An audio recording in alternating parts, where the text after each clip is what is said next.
Acts proves anything, it proves that Jesus Christ is living and reigning and orchestrating everything for the flourishing of his bride, the church.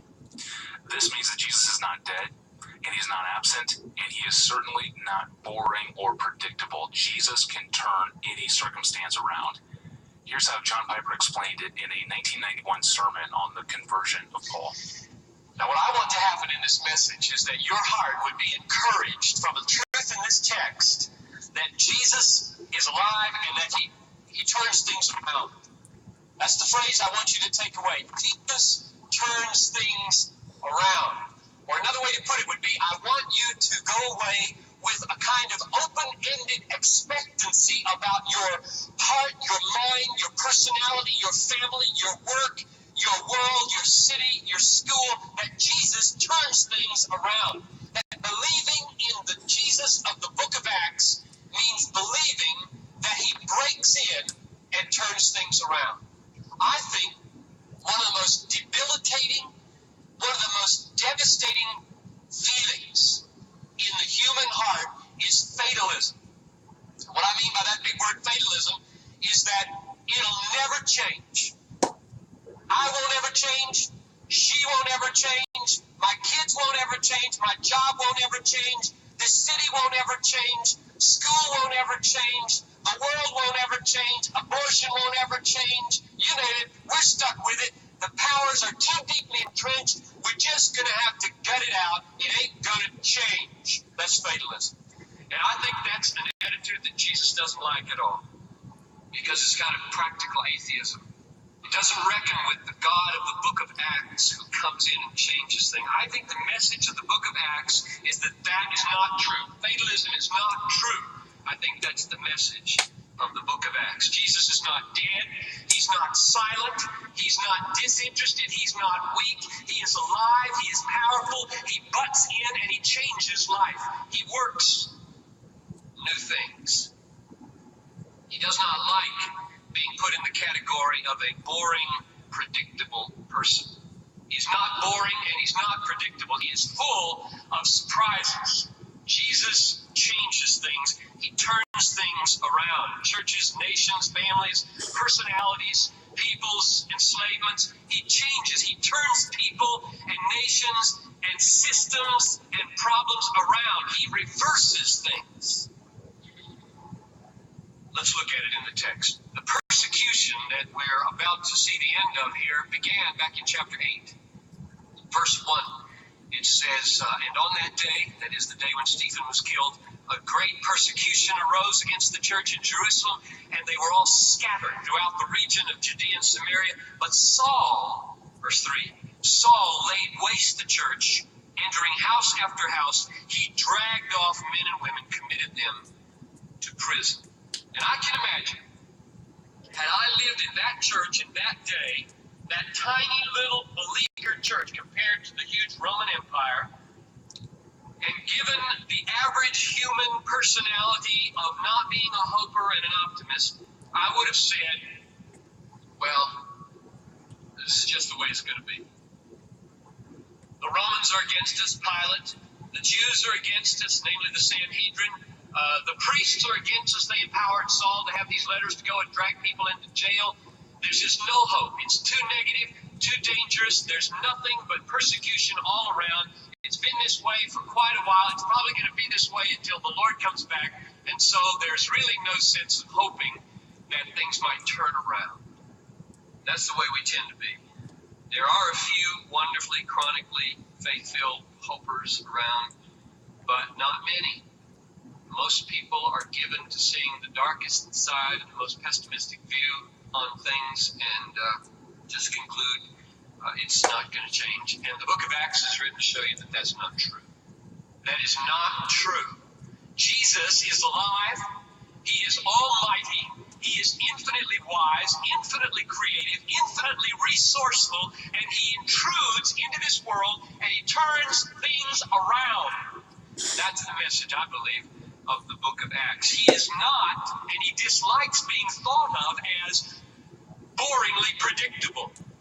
He is not. He is full of surprises. So suddenly, here in the book of Acts, suddenly, out of the blue, Jesus decides to take the chief persecutor of the church and make him the chief advocate of Christianity. Now, isn't that like Jesus? Whom shall I pick on here to reverse the state of affairs called persecution? Aha! I will take Saul, the one who's breathing out murders and threats, and I will stop him dead in his tracks, and I won't just kill him. That'd be easy. That would relieve the church. Kill him. Get him off the scene. I could do that, but I won't do that. I'll do something better and worse. As far as Paul's concerned, or Saul, I will make him into a chief exponent so that the hunter becomes the hunted, and the persecutor becomes the persecuted, and the killer becomes eventually the killed, and I will reverse everything in human history on this afternoon on the Damascus Road. Nobody can conceive of Christianity as we know it apart from what Paul wrote in the New Testament. What Jesus was about to do in one split second on an afternoon on the way to Damascus, nobody dreamed of in the early church. All the pessimists were about to eat their words, who said, it'll never be the same. We could never know peace again. We're all going to be beat down forever. And God reached in and reversed things. And here's the way Luke, in this story, drives it home. He describes Paul's conversion, then he describes Paul's preaching, then he describes today Paul's being persecuted to show the reversal is complete. The persecutor becomes the persecuted. Look at verse 23. Luke says that the Jews in Damascus plotted to kill him, and then he has to escape in verse 25 through the wall in a basket. That was so scary and so humiliating for Paul. He writes about it over in 2 Corinthians 11 as one of the low points of his life.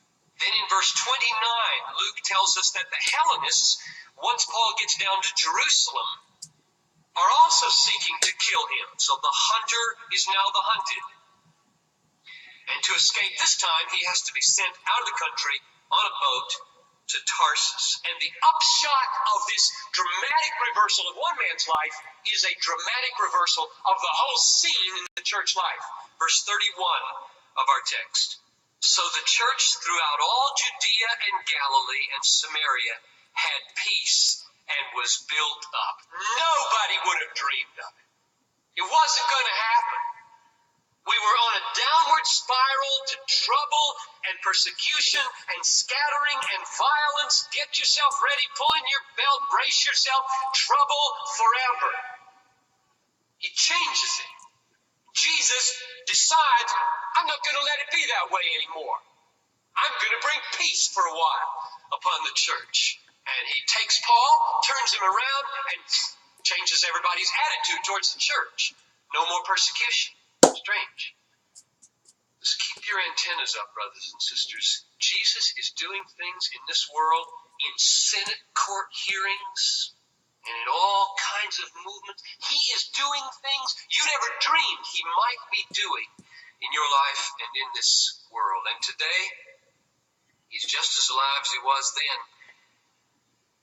You know, it's almost trite to talk about the USSR and the stunning speed with which changes have come about in the Soviet Union, used to be Union, that now there are independent states. There is a claim to democracy. There is an openness to Christianity.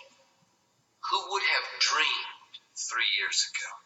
I just want to scream. I did scream one time in 1988 in Denver. Some of you have listened to that tape on prayer, where I wanted to pull my hair out. I still do when I hear this sort of thing, where presumed missions specialists with their bent towards sociological fatalism say, by the year 2000, this number of percentage of countries will be limited access or creative access or hard to reach, and there will be X number of the people groups outside the realm of the possibility of entering by any kind of normal missionary activity. I just want to scream and say, how do you know? That's why I do scream whenever I say that. I say, how do you know that? Come on, tell me where you get the pride to presume to predict that 80% of the unreached nations are going to be behind limited access walls by the year 2000. Jesus reigns. He changes things. He turns things around. Read your Bible. He is alive. Or are you a practical atheist? That's That's what I say when I get in the presence of those people. What a clip. Wow.